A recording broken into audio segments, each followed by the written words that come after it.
사도신경으로 신앙 고백하겠습니다. 나는 전능하신 아버지 하나님, 천지의 창조주를 믿습니다. 나는 그의 유일하신 아들, 우리 주 예수 그리스도를 믿습니다. 그는 성령으로 잉태되어 동정녀 마리아에게서 나시고 본디오 빌라도에게 고난을 받아 십자가에 못 박혀 죽으시고 장사된 지 사흘 만에 죽은 자 가운데서 다시 살아나셨으며 하늘에 오르시어 전능하신 아버지 하나님 우편에 앉아 계시다가 거기로부터 살아있는 자와 죽은 자를 심판하러 오십니다. 나는 성령을 믿으며 거룩한 공교회와 성도의 교제와 죄를 용서받는 것과 몸의 부활과 영생을 믿습니다. 아멘.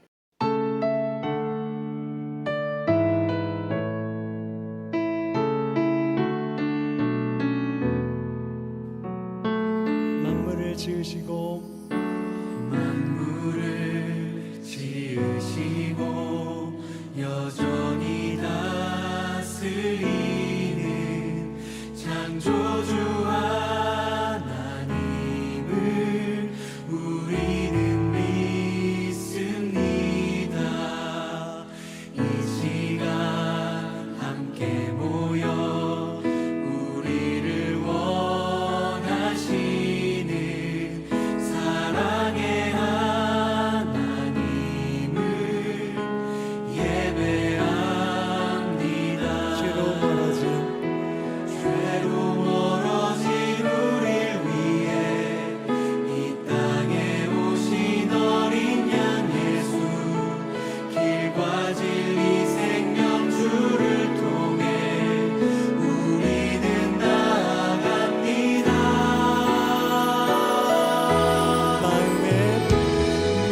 마음의 노래를 들으시는 주님, 두려움에서 지금 일어나 사랑으로 오라 하시네. 우리의 약함을 잘 아시는 주님, 늘 우리와 동행하시며 참 기쁨과 소망 주시는 주를 예배합니다.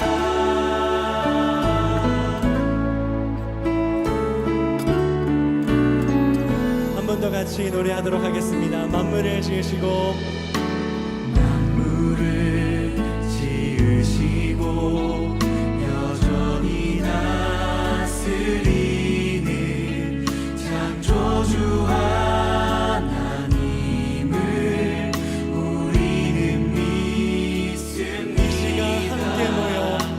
이 시간 함께 모여 우리를 원하시는 사랑의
만물의 주인이시요 사랑과 은혜가 풍성하신 하나님 아버지, 주님의 보호와 인도 가운데 한 주간 잘 지낼 수 있게 하신 감사합니다. 하루하루를 살아가면서 하나님께서 주관하신 일들로 가득한 줄 압니다. 이 가운데 기쁠 수 있게 하시고 보람찬 것들을 감사할 수 있는 이 시간 되게 하여 주옵소서. 슬프고 힘들었던 것들은 주님 앞에 내려놓으며 이 가운데 하나님께서 뜻하신 바가 무엇인지를 깨닫는 귀한 시간 되게 하여 주옵소서. 또한 우리가 알지 못했던 은혜들을 기억하며 오직 하나님께만 영광 올려드리는 귀한 시간 되길 바랍니다. 설교를 통해 계속해서 사복음서 예수님은 누구신가에 대해 알아가고 있습니다. 우리의 믿음이 우리가 세운 것들이 아닌 성경을 통해 드러난 바른 지식과 믿음을 가지고 예수님을 믿고 따라갈 수 있는 참된 제자 되게 하여 주옵소서. 설교 전하는 자와 듣는 자의 마음을 열어주시고 주관하셔서 이런 참된 예배의 시간으로 인도해 주실 것을 바라오며 살아계신 주 예수 그리스도의 이름으로 기도드립니다. 아멘. 오늘의 본문 말씀 사도행전 1장 11절 말씀입니다. 함께 읽겠습니다. 이르되 갈릴리 사람들아 어찌하여 서서 하늘을 쳐다보느냐 너희 가운데서 하늘로 올려지신 이 예수는 하늘로 가심을 본 그대로 오시리라 하였느니라. 아멘. 지난 시간 만물의 주인 되신 예수님에 대해서 함께 살펴보았죠. 우리 예수님은 누구신가에 대해서 하나하나 주제 잡아서 알아보고 있습니다. 오늘은 다시 오실 예수님에 대한 내용입니다. 여러분들 이 찬양 아시나요? 주 예수여 어서 오시옵소서. 여러분들 이 찬양 많이 들어보시고 또 많이 불러보셨죠? 여기에서 고백하고 있는 내용이 굉장히 중요함을 느낍니다. 우리가 어떠한 고백으로 이 찬양을 불러야 되는지 함께 생각해 볼 수 있는 귀한 시간이 될 것 같아요. 우리 본문 사도행전 1장 11절입니다. 사람들이 하늘을 멍하니 바라보고 있어요. 왜 그러냐? 함께 했던 예수님께서 하늘로 올려지셨습니다. 굉장히 쉽게 볼 수 없는 장면이에요. 올려지심을 보고서 멍하니 있는데 그 곁에 있는 흰 옷 입은 두 사람이 이렇게 얘기합니다. 올라가심을 본 그대로 오실 것이다. 의미심장하게 이야기하고 있죠. 그런데 이 다시 오시는 것을 이때만 언급하고 있지 않습니다. 예수님께서 십자가 지시기 이전에 많은 사람들에게 교훈을 하는 내용을 통해서도 쉽게 볼 수가 있는데요. 마태복음 25장의 여러 비유를 통해서 알 수가 있어요. 신랑이 오실 것을 기다리는 열 처녀에 대한 비유입니다. 어떠해야 하는지에 대해서 그 자세에 대해서 이야기해주고 계시죠. 달란트 비유, 주인이 달란트를 맡겨놓고서 타고 갔다가 다시 돌아온 일이 있게 돼요. 장사에서 이득을 얻는 자리를 칭찬하는 내용이 나옵니다. 다시 오시는 이야기에 대해서 이야기를 하고 있죠. 이어서 마태복음 26장에 대해서 볼 때 가룟 유다가 예수님을 팔아서 신문당하는 그 상황 가운데서 예수님께서는 당당하게 선포하십니다. 내가 권능의 우편에 앉아있는 것과 하늘 구름을 타고 올 것을 보리라. 다시 오신다 라는 것을 분명히 이야기하고 계세요. 요한계시록 22장입니다. 신약의 마지막, 성경의 마지막을 이렇게 장식하고 있어요. 내가 속히 오리니 진실로 속히 오리라. 내가 다시 올 것이다 라고 분명하게 이야기를 해주고 계십니다.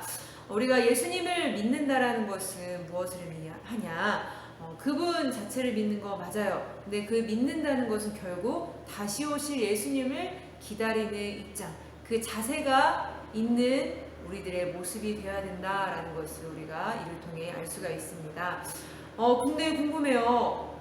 예수님께서 다시 왜 오실까? 또 우리는 다시 오실 때 왜 기다리는 입장일까? 물론 주인이시기 때문에 기다리는 건 맞지만 그 기다림을 통해서 우리가 소망할 수 있는 건 무엇일까? 우리가 이 시간을 통해서 함께 살펴보겠습니다. 예수님께서 다시 오시는 때에 대해서 대표적으로 두 가지로 이 단어를 쓰고 있는데요. 먼저는 마지막 날, 그리고 두 번째는 심판날이라는 표현을 사용하고 계세요. 이 용어를 통해서 다시 오셨을 때 예수님께서 무슨 사역을 하시는지를 볼 수 있을 것 같습니다. 먼저는 마지막 날이에요. 마태복음 24장 29절 함께 읽어보겠습니다. 그날 환란 후에 즉시 해가 어두워지며 달이 빛을 내지 아니하며 별들이 하늘에서 떨어지며 하늘 권능들이 흔들리리라. 아멘. 24장 3절에 제자들이 이렇게 얘기합니다. 주님 오실 때 세상 끝에는 무슨 징조가 있습니까? 라는 물음에 대한 대답입니다. 먼저는 환란이 있게 되고요. 환란 이후에 이런 일들이 있더라는 거예요. 환란이라 하면은 전쟁, 기근, 또 그 가운데 미혹, 그리고 믿는 자가 받는 핍박들, 그리고 거기서 끝나지 않고 가장 큰 환란 가운데 해가 어두워지고 달이 빛을 내지 아니하고 별들이 떨어지는 이 멸망의 일이 있다라고 이야기를 해요. 이것은 우리가 흔히 알고 있는 우주의 종말, 인류의 종말을 의미합니다. 이런 일들이 성경 안에 예언되어 있다는 거, 미리 말씀하고 계시다는 것을 우리가 알 수가 있죠. 그래서 인류의 마지막 날을 이야기하고 계시죠. 너무 무서운 일이 될 수도 있을 것 같아요. 어떡해요? 우리가 이 날을 기다려야 하나요? 생각할 수가 있는데, 근데 우리 믿는 자들에게는 이것이 무서운 일로 끝나지 않습니다. 왜 그러냐? 요한계시록 21장에 이렇게 말씀하고 계세요. 내가 만물을 새롭게 하노라 하시고, 그 무너뜨리는 일은 그냥 그 자체로 끝나는 것이 아니라 만물을 새롭게 하시는 일의 한 과정일 뿐이다 라고 이야기를 하고 계세요. 그 앞절에 다시는 사망이 없고 애통하는 것이 없고 곡하는 것이나 아픈 것이 다시 있지 않을 것이다. 결국 무엇이냐? 우리가 지금 겪고 있는 사망, 애통하는 것, 곡하는 것, 또 아픈 것, 여러분들 겪고 계시죠? 또 주변에 많이 보이고 있습니다. 이러한 것들을 이제 다시 있지 않으니 끝내는 일이 있다. 이것의 마지막 날이다 라고 이야기를 하고 있는 거예요. 이 모든 것들은 다 왜 생겨났어요? 바로 죄를 통하여 겪게 된 인간의 아픔들이라는 거예요. 이제는 죄에 대한 것들도 다 없애신다라는 의미가 됩니다. 그래서 마지막 날 그때에는 이 아픔들은 물론이고 그 모든 것들의 근본인 죄까지도 하나하나 다 없애신다라고 우리는 알고 그를 소망할 수 있는 우리가 되면 좋을 것 같아요. 저런 것들이 다 지나가는 마지막 때에 대해서 이야기합니다. 이렇게 새롭게 하는 일을 새 하늘과 새 땅을 우리에게 주신다라고 표현을 하는데, 이렇게 요한계시록 신약에뿐만 아니라 이사야서, 구약에서도 동일하게 이것을 말하고 계십니다. 이를 위하여서 하나님께서 모든 사역을 진행하셨다라는 것을 우리가 알 수가 있죠. 궁극적으로 이룰 일이 재림을 통해서 이루어지게 됩니다. 또한 요한복음 6장에 보면 아들을 보고 믿는 자마다 영생을 얻는 이것이니 마지막 날에 그때 이들을 다시 살릴 것이다. 새로운 하늘과 새로운 땅뿐만 아니라 우리에게 새로운 몸을 주십니다. 우리에게 주어진 부활인 거죠. 우리는 이것을 소망하며 신앙하고 있는 것 같으시죠? 이 다시 살림 받는 이 몸은 더 이상 아픈 것이 없어요. 또 다시 죽는 일도 없습니다. 영원한 몸을 입어서 영원한 땅에 우리가 세워짐을 받는다는 것을 이걸 통해서 알 수가 있죠. 이것을 위해 예수님께서는 재림하신다라고 지금 약속하고 계십니다. 두 번째는 심판날입니다. 마태복음 12장 말씀을 보면은 그 심판날에 의롭다함을 받고 정죄함을 받는 일이 있다. 그 분류가 갈라지는 일이 있다라고 얘기를 해요. 요한계시록 20장에 보면 보좌 앞에서 책에 기록된 대로 심판받는 일을, 우리가 죽음 이후의 최후의 심판, 백보자 심판이 있음을 우리가 알 수가 있죠. 요한복음 12장에 보면은 마지막 날에 그를 심판하는 일이 있게 되는데, 무엇을 가지고 심판하느냐? 바로 예수님께서 하신 그 말씀을 기준으로 하여서 심판하는 일이 있다라고 하는 거예요. 세상 법정도 법이라는 기준을 가지고 최대한 공정하게 판단을 해보려고 합니다. 하지만 완전한 건 아니죠. 사람 자체가 본성이 죄되기 때문이죠. 하지만 하나님께서는 온전히 선하신 분이고 온전히 공의로우신 분이시기 때문에 정확한 기준을 가지고 우리에게 공의롭게 심판하시려고 하실 겁니다. 근데 그 정확한 기준이 바로 무엇이냐? 바로 예수님의 말씀이 된다라는 거예요. 그 심판의 대상은 무엇이냐? 바로 예수님을 믿지 않는 사람들이 그 심판의 대상이 된다라는 것. 정확한 기준과 정확한 대상이 있다라는 것을 우리가 이를 통해 볼 수가 있습니다. 그 죄는, 심판받는 그 죄는 핑계치 못할 것이다. 왜냐? 예수님께서 이를 위하여 직접 오셔서 모든 사역을 감당하시고 복음을 선포하셨어요. 이 모든 것들을 듣고 본 자들이 제자가 되어서 또 복음을 전하는 자가 되었죠. 이렇게 수많은 시간을 통하여 복음이 전해졌고요. 또 우리에게 전해지게 됐습니다. 우리는 이 복음을 듣고 믿음을 갖게 되었죠. 이 모든 복음을 들은 이 사람들은 난 못 들었다 할 수 없습니다. 이 죄에 대해서 핑계할 수 없다라고 분명히 이야기하고 계시죠. 마태복음 3장에 보면은 세례 요한이 그 뒤에 오실 메시아에 대해서 소개를 하고 있어요. 손에 키를 들고 타작마당을 정하게 하시는데 알곡과 축정이를 거르는 일이 있게 된다. 알곡은 곳간에 축정이는 불사람이 당하는 일이 있다. 이렇게 심판하는 일. 근데 그 심판을 누가 하시냐? 바로 예수 그리스도 그 메시아께서 하신다라는 것을 여기를 통해서 소개하고 있죠. 그 심판하는 결과가 생명의 부활과 심판의 부활입니다. 믿는 자와 믿지 않는 자 다 부활하거든요. 그런데 부활의 성격이 다릅니다. 믿는 자는 바로 생명을 얻는 부활이고요. 믿지 않는 자는 심판을 받는 부활을 하게 됩니다. 여기서 선한 일을 행한 자와 악한 일을 행한 자라 했는데 여기서 말하는 것은 세상 가치의 선한 일과 악한 일이 아니죠. 바로 예수님을 믿고 안 믿고에 따라서 생명의 부활이냐 심판의 부활이냐 이렇게 나눠지게 된다는 것을 우리가 이걸 통해서 알 수가 있죠. 바로 그 앞절에 보면 바로 내 말을 듣고 나 보내신 이를 믿는 자는 영생을 얻었고 사망의 생명으로 옮겼다. 생명을 얻은 자의 그런 조건이 바로 예수님을 믿는 자라는 것을 우리가 알 수가 있습니다. 이렇게 영원한 나라를 세우시고요. 영원한 몸을 입은 영원한 백성을 그 가운데 세우십니다. 이 예수님께서 재림하실 때 하시고자 하는 일은 무엇이냐? 바로 하나님 나라에 대한 완성인 거예요. 예수님께서 이를 위하여 초림 때 오셨고요.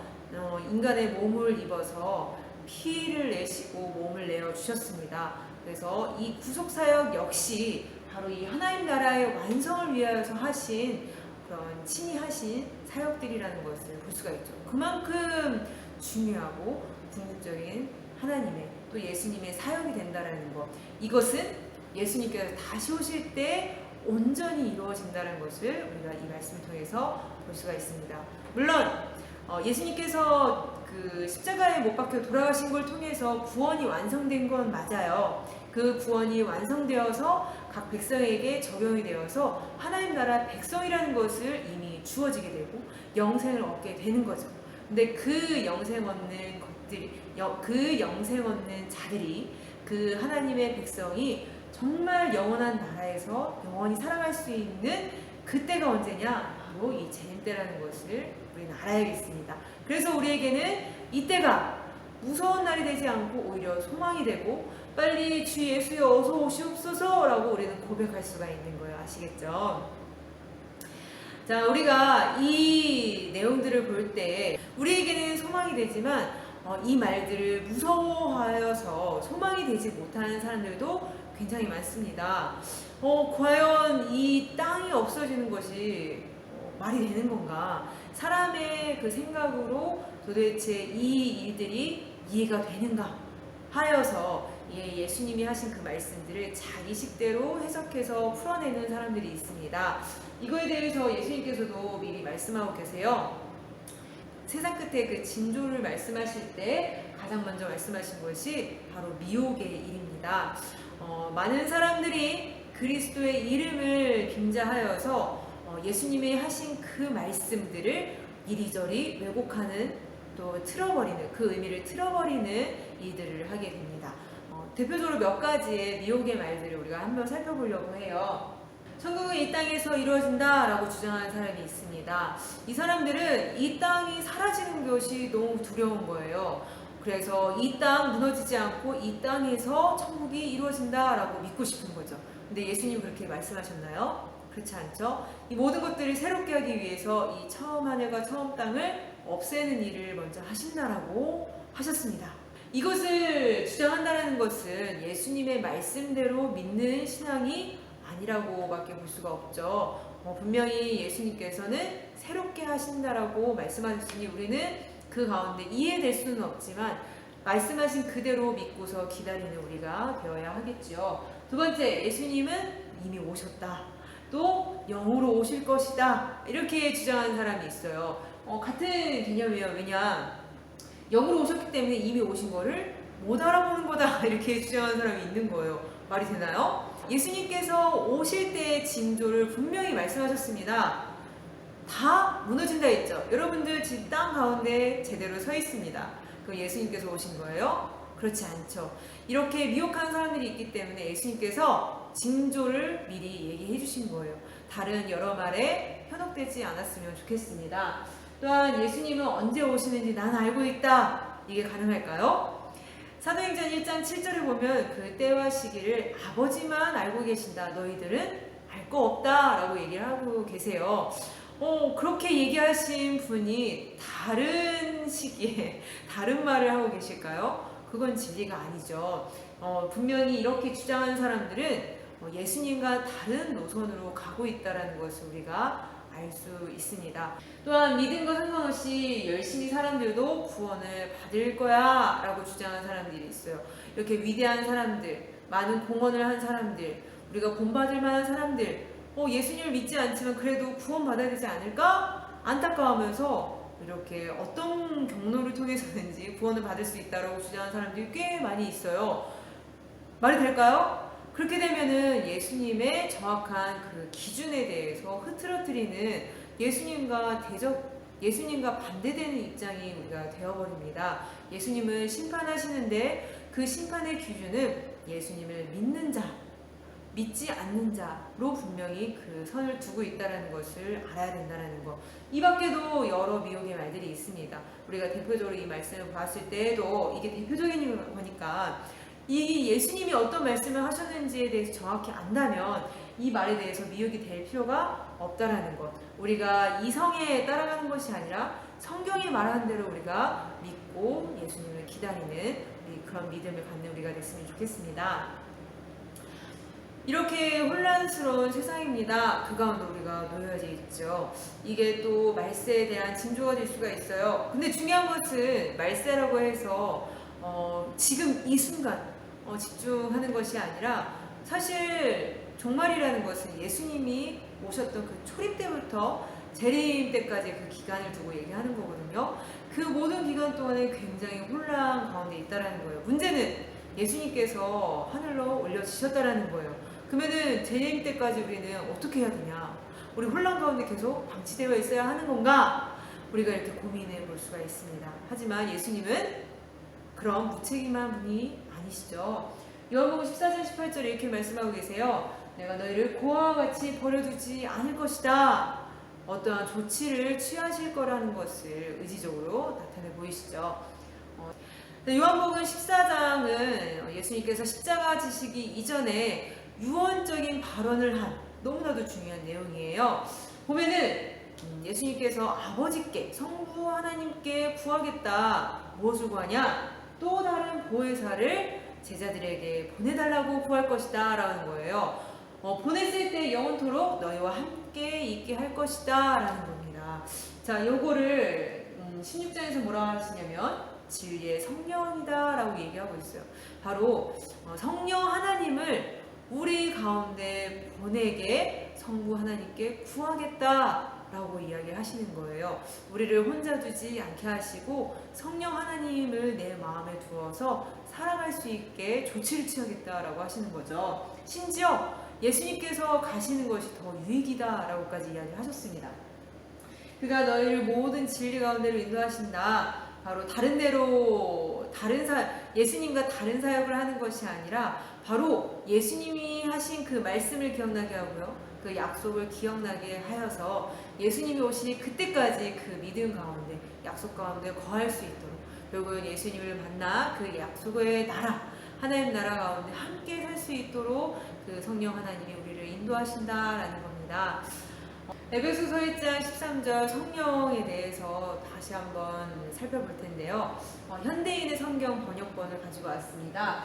구원의 기쁜 소식을 듣고 그리스도를 믿게 되었으며 하나님께서는 이를 확인하는 표로 약속한 성령 우리에게 주셨습니다. 바로 우리가 복음을 듣고 그리스도를 믿게 되었죠. 이를 확인하는 표로서 약속의 성령을 우리에게 주셨다는 거예요. 우리가 복음을 믿었다는 것은 결국 약속의 성령이 우리 가운데 있다라는 그 표시가 된다라는 것을 우리가 알고서 우리가 확신 가운데 이 삶을 담대하게 주님 안에서 살아가는 우리가 되면 좋을 것 같아요. 근데 그 성령께서는 하나님이 약속하신 것을 우리가 받을 것이라는 것을 보증하신다는 거예요. 보증이 뭐예요? 책임을 지고 이게 확실하다라는 것을 증명해 보이는 거예요. 누가요? 성령 하나님께서 우리는 예수님을 믿는 우리는 그 약속을 받을 자라는 것을 성령 하나님이 보증하신다는 거예요. 책임지고 증명해 보이신다는 거죠. 우리는 그런 존재라는 거예요. 우리가 소망을 가지고 멸망을 두려워하는 것이 아니라 우리는 그 가운데서 몸을 새롭게 얻어서 부활하여서 영원한 나라 가운데 거할 수 있는 너무나도 축복받은 인생이라는 것을 우리가 알고 믿어야겠죠. 히브리서 9장에 보면 그리스도의 제사함으로 인해서 죄와 상관없는 자들이 되었다고 이야기하시잖아요. 그런 우리에게 두 번째 나타나신다는 것을 확고하게 이야기하고 계십니다. 우리는 주 재림에 대해서 불안해할 수 있어요. 왜냐하면 이 일들로 인해서 미혹하는 말들이 많기 때문인 거죠. 하지만 우리는 두려워하지 않아도 됩니다. 왜냐? 죄와 상관없는 우리 자녀이고 또 자녀인 우리에게 예수님께서 친히 나타나 우리를 불러주신다라는 것, 우리를 영원한 그 나라, 하나님 나라 가운데 있게 하신다라는 것을 우리가 알고 감사함으로 신앙했으면 좋겠고 다시 오실 예수님을 함께 기다리는 기쁨이 있는 자 되면 좋을 것 같습니다. 우리가 이렇게 다시 오실 예수님에 대해서 한번 살펴보았는데요. 다시 오시는 그때가 우리가 진짜 소망의 날이라는 것, 그때 이후의 삶이 얼마나 크고 대단한지에 대해서 우리가 좀 예상해 보게 되었죠. 앞으로 더 하나님을 알아가면 알아갈수록 이 소망에 대해서 하나님께서 더욱더 크게 하실 것을 믿습니다. 우리가 예수님을 기다리는 신앙의 삶이 되어야 된다고 우리가 계속해서 말하고 있는데 그러면은 진짜 우리가 삶을 살아갈 때 예수님을 기다리는 삶의 모습이 무엇인가 한번 생각해 보면 먼저는 복음을 듣지 못해서 죽음이 확진되어 있는 그 모든 사람들에게 이때가 기회이니 복음을 전하는 자가 먼저는 되어야 되겠죠. 또한 두 번째는 우리가 예수님을 기다리는 그 삶 가운데에서 누구보다도 책임감 있는 열심 있는 삶을 누리는 사람이 되어야 된다는 거예요. 잘못된 재림관을 가진 사람들은 이제 곧 오시니까 우리는 모든 것들을 내팽개쳐야 된다. 하나님만 바라봐야 된다. 다시 오실 예수님만 기다려야 된다. 이렇게 주장하는 사람들이 있어요. 성경은 그렇게 말하고 있지 않습니다. 내게 주어진 삶을 충분히 살아내어라. 일하지 않는 자는 먹지도 말라라고까지 얘기를 했어요. 그래서 내게 주어진 삶이 어떤 의미인지를 매일매일 주님 안에서 고민하면서 나랑 만나는 사람들 분명히 하나님께서 만나게 하시거든요. 내게 부딪히는 그 상황들 하나님께서 분명히 무엇인가를 깨닫게 하시려고 이 상황을 주셨다는 거. 그래서 나와 만나는 그 사람들에게 이 생명의 복음을 전하고 또 나를 통해서 예수님의 사랑이 전해지는 그러한 가치 있는 삶이 너무나도 아름답지 않을까요? 오늘 주어진 이 한 주간 내 삶에서도 이렇게 예수님을 기다리면서 주님 안에서 의미 있게 살아내는 그런 우리 청소년 유부 되었으면 좋겠습니다. 마라나타 주 예수여 어서 오시옵소서.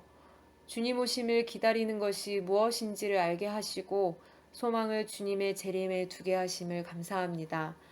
아직 이에 대한 신앙이 어색하지만 영원한 하나님 나라를 위한 하나님의 모든 사역과 그에 대한 복됨을 앞으로 더욱 알아가게 하여 주옵시고 주어진 삶 가운데서 더욱더 주님과 함께 동행하는 삶이 훈련될 수 있도록 인도하여 주옵소서.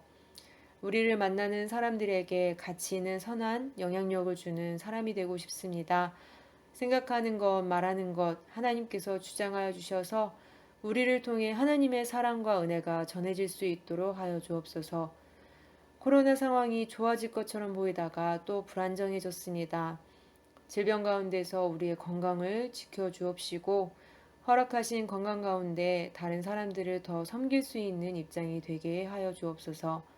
코로나를 위해 힘쓰는 모든 인원들, 이로 인해 함께 모여 예배드리지 못하는 모든 성도님들 위로하여 주옵소서. 주어진 환경에서 하나님께 예배드림을 잊지 않는 우리 되길 바라고 속히 보여 예배드릴 것을 함께 소망합니다. 오늘 예배를 통해 허락하신 은혜들에 감사드리오며 이 모든 말씀 살아계신 주 예수 그리스도의 이름으로 기도드립니다. 아멘. 주께서 가르쳐 주신 기도드리심으로 2020년 5월 17일 청소년부 예배를 마치겠습니다. 하늘에 계신 우리 아버지여, 이름이 거룩히 여김을 받으시오며 나라의 임하옵시며 뜻이 하늘에서 이루어진 것 같이 땅에서도 이루어지이다. 오늘날 우리에게 일용할 양식을 주옵시고 우리가 우리에게 죄 지은 자를 사하여 준 것 같이 우리 죄를 사하여 주옵시고 우리를 시험에 들게 하지 마옵시고 다만 악에서 구하옵소서. 대개 나라와 권세와 영광이 아버지께 영원히 있사옵나이다. 아멘.